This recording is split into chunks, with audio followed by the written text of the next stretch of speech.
Friends, काफी सारे students को डाउट है और किस तरीके के जॉब्स अवेलेबल होते हैं आफ्टर डिप्लोमा कोर्सेज। मतलब अगर हमने डिप्लोमा के कोर्सेज किए हैं तो उसके बाद हमारे पास क्या क्या जॉब्स के ऑप्शन हैं और इस जॉब्स को हम लोग किस तरीके से मिल सकता है, हमें एक जॉब हम लोग किस तरीके से ले सकते हैं। तो आइए एक बार समझते हैं। सबसे पहले तो एक बेसिक स्ट्रक्चर देखते हैं, जैसा कि मैंने ये स्ट्रक्चर बोर्ड पे आपको बना के दिया हुआ है। देखिए, जॉब्स के लिए अगर बात करें तो नो डाउट प्राइवेट जॉब और गवर्नमेंट जॉब आपका दो पार्ट पे जैसे हम लोग बात कर सकते हैं। लेकिन सबसे ज्यादा दिक्कत ये है कि आज के जो मार्केट है उसमें आपका जैसा कि अभी प्रॉब्लम चल रहा है जॉब्स को लेके, गवर्नमेंट जॉब जो है वो आपका धीरे धीरे क्या एलिमिनेट होते जा रही है और डेफिनेटली ये धीरे धीरे काफी ज्यादा कम हो रही है। अगर मैं आपको लास्ट 5 to 6 ईयर का अगर मैं डेटा दूं तो मैं आपको ये बता दूं कि जैसा मान लीजिए एसएससी जेईई के जो एग्जाम्स होते थे, ये आपको बिल्कुल आपको डेटा जो दे रहा हूं, ठीक है, ये डेटा आपको लीगल डेटा है, कोई हवे में बात नहीं की जा रही है। कि अभी आपका जैसे एमईएस है, एमईएस में अगर मैं बात करूं 2013-14 के पीरियड में, इस टाइम अगर मैं बात करूं एमईएस मिलिट्री इंजीनियरिंग सर्विसेज जो है, इसके अंदर की जो टोटल वैकेंसीज आती थी वो वैकेंसीज आती थी करीब करीब 27 to 30,000 के आसपास वैकेंसीज आती थी। और अगर अभी आप प्रेजेंट सिनारियो में देखोगे, मतलब मैं अगर बात करूं 2019-20 को लेकर, तो इस टाइम यहां पर जो अभी आपको टोटल नंबर ऑफ वैकेंसी दिखेगी, कितनी दिखेगी, कुछ एक्सपेक्ट कर सकते हैं? Hardly 4 to 5,000। ये एमईएस के अंदर टोटल वैकेंसीज बता रहा हूं। मतलब टोटल वैकेंसीज के अंदर मतलब इसमें पूरे डिप्लोमा वाले, उसके बाद आपका इंजीनियरिंग वाले, उसके बाद आपका आईटीआई वाले, उसके बाद जो आपका प्यून के लिए, मतलब शुरू से लेकर लास्ट तक जितने भी पोस्ट होते हैं सभी पोस्ट के लिए आपको जो वैकेंसीज दिखेगी ये करीब करीब आपको देखेंगे तो ये आपको अभी 4 से 5 हजार के बीच की वैकेंसीज हो गई है। तो नो डाउट फ्रेंड्स, मतलब जो वैकेंसीज को लेके बात करें तो वैकेंसीज काफी ज्यादा ड्रास्टिकली डाउन हो रही है। और आजकल के सिनारियो में मैं आपको एक चीज और बता देता हूं कि जो मैक्सिमम नंबर्स ऑफ जॉब्स आपको दिखेंगे गवर्नमेंट जॉब में, ज्यादातर जॉब्स में एक्सपीरियंस मांग रहा है और एक्सपीरियंस जो मांगता है वो किसी पर्टिकुलर रिलेवेंट फील्ड के लिए मांगता है। मतलब अगर आपका इस फील्ड में अगर आपका एक्सपीरियंस है तो डेफिनेटली उस एक्सपीरियंस के साथ आप इस जॉब को अप्लाई करिए। तो अभी मैं इस पे भी बात करने वाला हूं कि हम लोग को एक्सपीरियंस लेना क्यों जरूरी है। हम लोग हर जगह इंटर मारते हैं तो हमारा पहला एम क्या होता है, हम लोग सीधा वहां पे पैकेज देखते हैं, सैलरी देखते हैं, हाई पैकेज है कि नहीं, हम लोग उतना सस्टेन कर पाएंगे कि नहीं।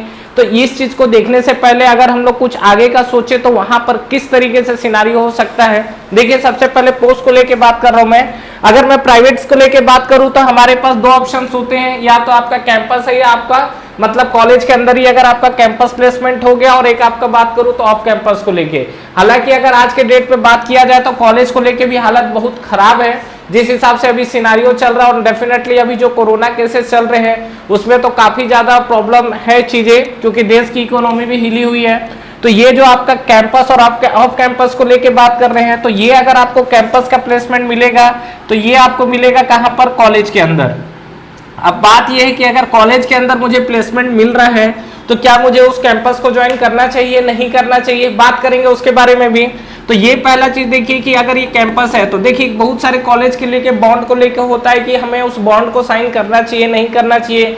तो इस बॉन्ड से जो रिलेटेड है उसके लिए मैं आपको एक अलग से वीडियो बना के दूंगा, जहां पर आपको बॉन्ड से लेके अगर आपको कोई कंफ्यूजन है कि अगर कोई कंपनी आपसे बॉन्ड साइन कराती है तो क्या बॉन्ड साइन करना करेक्ट है और कहां तक करेक्ट है, और क्या क्या टर्म्स कंडीशन के साथ उसको साइन करना ज्यादा बेटर है, बात करेंगे। उसके लिए फ्रेंड्स मैं आपको दूसरा वीडियो बना के दूंगा, इस वीडियो में चीजें काफी ज्यादा लेंदी हो जाएगी। तो पहला चीज हम लोग ये बात कर रहे थे कि कैंपस को लेके, तो प्राइवेट में सबसे पहली बात अगर आपका कॉलेज से कैंपस प्लेसमेंट हो जाता है दैट इज गुड। अदरवाइज आप डिप्लोमा कोर्सेज से पास आउट हुए, पास आउट होने के बाद आपको ऑफ कैंपस मोड में जाना है। अब बात है हम ऑफ कैंपस मोड के लिए अप्लाई कैसे करें। देखिए फ्रेंड्स, अगर आप ऑफ कैंपस मोड में अप्लाई करना चाहते हैं तो आपको क्या करना पड़ेगा, अलग अलग साइट्स के अंदर आपको क्या है, रिज्यूम को अपडेट करना है। रिज्यूम आपको क्या करेंगे, अपलोड करेंगे। और सबसे बड़ी गलती जो लोग करते हैं, मैं आपको बता दे रहा हूं, एक बहुत ही इंपॉर्टेंट चीज आप लोगों से बता रहा हूं, क्या कि यहां पर सबसे ज्यादा लोग जो मिस्टेक करते हैं क्या है, एक बार अगर आप किसी कंपनी के अंदर रिज्यूम को मान लीजिए आपने अपलोड कर दिया, मान लीजिए आपने किसी कंपनी के अंदर रिज्यूम को अपलोड कर दिया, तो उसके बाद सीधा वेट करने लगते हैं और बैठ जाते हैं। मतलब ठीक है, आपने 10 कंपनी के अंदर अगर आपने रिज्यूम डाला हुआ है तो करते क्या है कि 10 कंपनी में रिज्यूम डालने के बाद वो क्या है, अपना कंफर्ट जोन में चले जाते और बैठ जाते कि चलो यार अब कंपनी को रिक्वायरमेंट होगा तो हमें कॉल करेगी, और कंपनी का कॉल नहीं आता है तो हमें ऐसा लगता है यार कंपनी को रिक्वायरमेंट ही नहीं है इसलिए कॉल नहीं आ रहा है। ये बहुत बड़ी गलतफहमी है, ध्यान रखिएगा। हर कंपनी को बीच बीच में आपको कोई ना कोई नए एम्प्लॉय की जरूरत पड़ती है, क्योंकि वहां पर कई लोग रिजाइन देते हैं, उनकी प्रोडक्टिविटी बढ़ेगी तो उस केस में उनको और मैन पावर का नीड होगा। ये सब सिनारियो अगर चल रहा है तो डेफिनेटली वहां पर आपको क्या है, मैन पावर की जरूरत पड़ेगी, मतलब कंपनी को और एम्प्लॉय को हायर करने की जरूरत है। लेकिन उसमें आपका शॉर्ट लिस्ट में नाम क्यों नहीं आता है?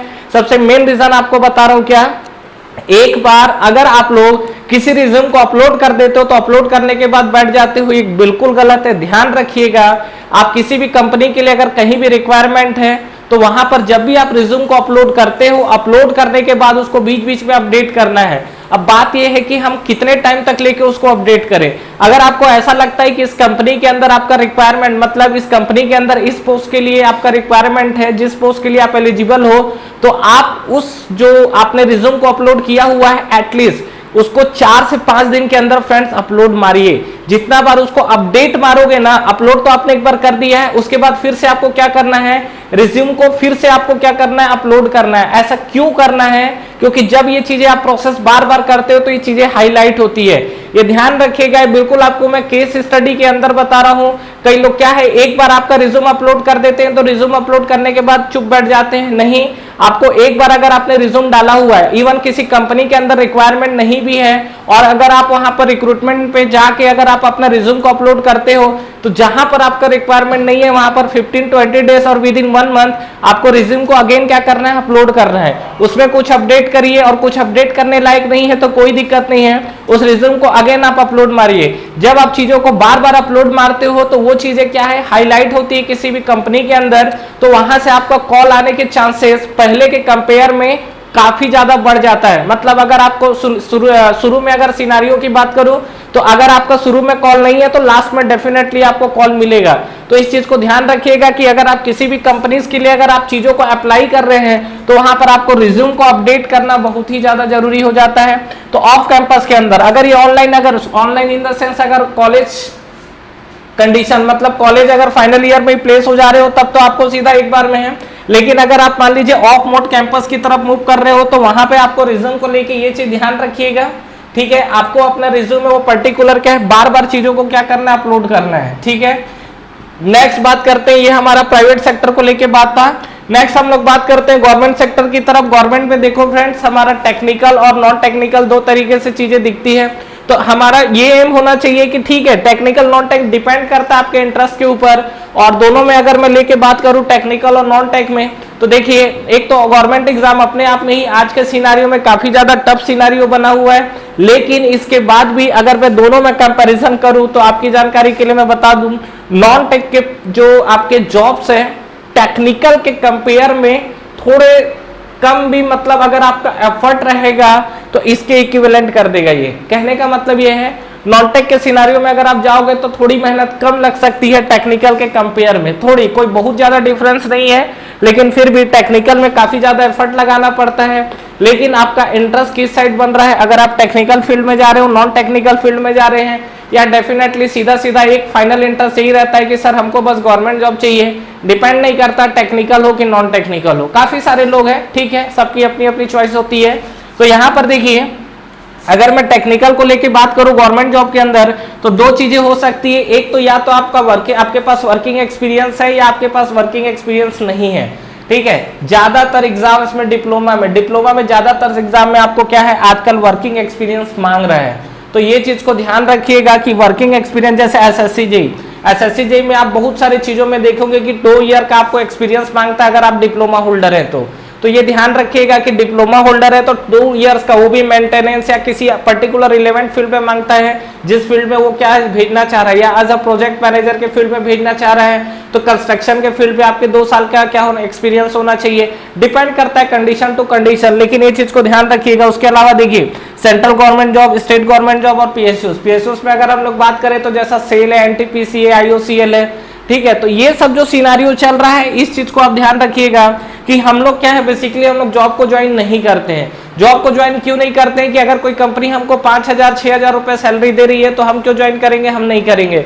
देखो फ्रेंड्स, सबसे ज्यादा इंपॉर्टेंट चीज है, अगर आप स्टार्टिंग में एंटर कर रहे हो तो पैसा आपके लिए सेकेंडरी चीज बनता है। पहला चीज आपको बनता है एक्सपीरियंस। अगर आप किसी कंपनी से जुड़ रहे हो, वहां पे अगर आप वर्किंग कर रहे हो, तो क्या वहां पर आपको कोई नई चीजें सीखने मिल रही है। और दूसरी कंडीशन, इस चीज को ध्यान रखिएगा, आप कहीं भी अगर आप जॉब कर रहे हैं, जॉब को करने के बाद अगर आप वहां से बाहर निकल कर आते हैं तो आपके हाथ में एटलीस्ट एक्सपीरियंस सर्टिफिकेट होना चाहिए, क्योंकि ये एक्सपीरियंस सर्टिफिकेट आपको बढ़ने में बहुत बड़ा, आगे बढ़ने में बहुत बड़ा रोल प्ले करने वाला है। अगर आप किसी ऐसी कंपनी से जाकर जुड़ रहे हो जहां पर आपको एक्सपीरियंस सर्टिफिकेट नहीं मिलेगा, या आपको ऐसा लगता है कि एक्सपीरियंस सर्टिफिकेट मिल भी गया तो उस एक्सपीरियंस सर्टिफिकेट का आगे कोई रोल नहीं है, तो डेफिनेटली उस ऑर्गेनाइजेशन को ज्वाइन करना कोई समझदारी का काम नहीं है, क्योंकि वो आपका एक्सपीरियंस सर्टिफिकेट आपको आगे बढ़ने नहीं देगा। आप अपना साल 2 साल टाइम खराब भी करोगे और ऊपर से एक्सपीरियंस सर्टिफिकेट को जो आपको मिलेगा भी नहीं।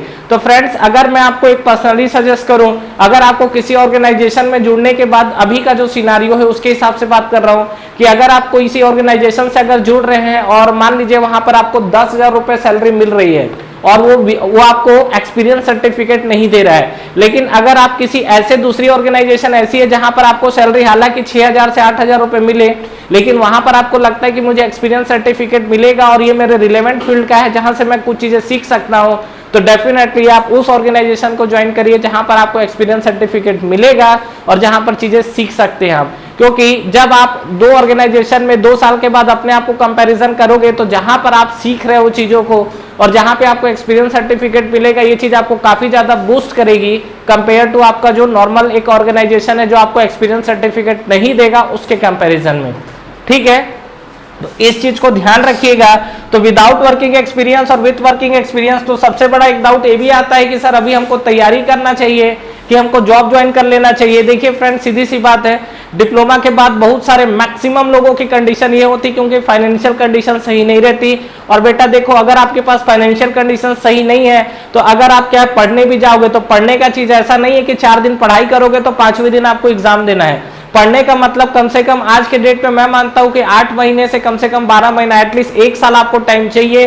और अगर आपको ऐसा लगता है कि 1 साल तक अगर आप चीजों को सस्टेन कर सकते हो, मतलब अगर आपके पास फाइनेंशियली स्टेबिलिटी है कि 1 साल तक आप क्या है बिना अपने माइंड को इधर उधर घुमाए आप कंटिन्यू प्रिपरेशन कर सकते हो, तो डेफिनेटली, और एक शांत दिमाग के साथ, ऐसा नहीं कि पड़ोसी कोई आके कुछ बोल रहा है, रिलेटिव्स कुछ आके बोल रहे हैं, नहीं। अगर आपको लगता है कि आप 1 साल तक, एटलीस्ट 1 साल तक अगर आप क्या फाइनेंशियली फ्री होकर, अगर आप फाइनेंशियली, आपको प्रेशर नहीं रहना चाहिए उस चीज का, क्योंकि फाइनेंशियली प्रेशर फ्रेंड्स ऐसा फ्रेंड है जो आपको क्या है पढ़ने भी नहीं देगा और किसी काम में इन्वॉल्व भी नहीं होने देगा। तो अगर आप 1 साल तक अपने माइंड को स्टेबल करके पढ़ सकते हैं तो डेफिनेटली आप गवर्नमेंट जॉब की तैयारी करिए। लेकिन आपको ऐसा लगता है कि अगर आप 1 साल तक सस्टेन नहीं कर पाएंगे तो बेटर है इस टाइम को खराब करने से अच्छा किसी कंपनी को ज्वाइन करिए। और कंपनी को ज्वाइन करने के लिए आपको मैं बता चुका हूं कि ऐसा कंपनी ज्वाइन करिए जहां से आपको कुछ चीजें सीखने मिले। ठीक है, सैलरी यार थोड़ी कम भी हो एडजस्ट कर लेना, लेकिन वहां से जो सीखने की चीजें हो वो आपके लिए ज्यादा मैटर करती है। और उसके लिए आपको क्या करना है, आप अलग अलग कंपनी के प्रोफाइल में जाइए और उस कंपनी के प्रोफाइल में अपने रिज्यूम को अपलोड करिए। अपलोड करने के बाद वहां पर कंटिन्यू अपडेट करिए उन चीजों को। बहुत सारे साइट्स है, मतलब आपको वहां पर ये पता चल जाएगा कि कहां कहां पर किस तरीके की वैकेंसीज है। तो ये चीज आप जरूर करिए, ये चीज आपको क्या आगे बढ़ने में बहुत ज्यादा हेल्प करेगा। और अगर मैं जैसे नॉन टेक पोस्ट की बात करूं तो देखिए, जो डिप्लोमा होता है वो डेफिनेटली डिग्री नहीं होती है, वो डिप्लोमा होती है। तो नॉन टेक पोस्ट में अगर बात करें तो डिप्लोमा वाले के लिए नॉन टेक पोस्ट में देखें तो पोस्ट कम आते हैं। ज्यादातर जो डिप्लोमा वाले अगर वो 12th कर चुके हैं तो 12th बेसिस पे आपके काफी सारे जो डिफेंस के लिए और नेवी के लिए, एयरफोर्स के लिए, मतलब जो पोस्ट आते हैं उस तरीके के पोस्ट में क्या है नॉन टेक के लिए आप अप्लाई कर सकते हो।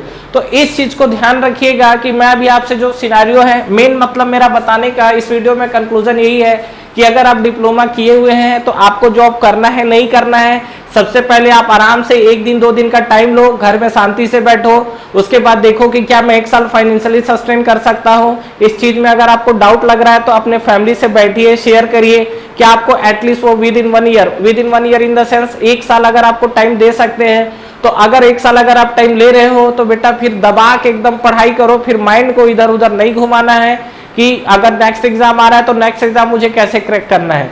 और अगर आपको लगता है कि साल भर अगर आप फाइनेंशियली अगर आप स्टेबल नहीं हो पाओगे या फाइनेंशियली प्रेशर आ सकता है बीच में, तो ऐसा ना हो कि हमारा क्या हो 6-8 महीना तैयारी भी किए और तैयारी करने के बाद वहां से हमारा कुछ तैयारी चल भी रहा था, लेकिन एग्जाम थोड़ा हमारा डिले हो गया और हमने क्या किया, जबरदस्ती जाके प्राइवेट भी कहीं ज्वाइन कर लिया।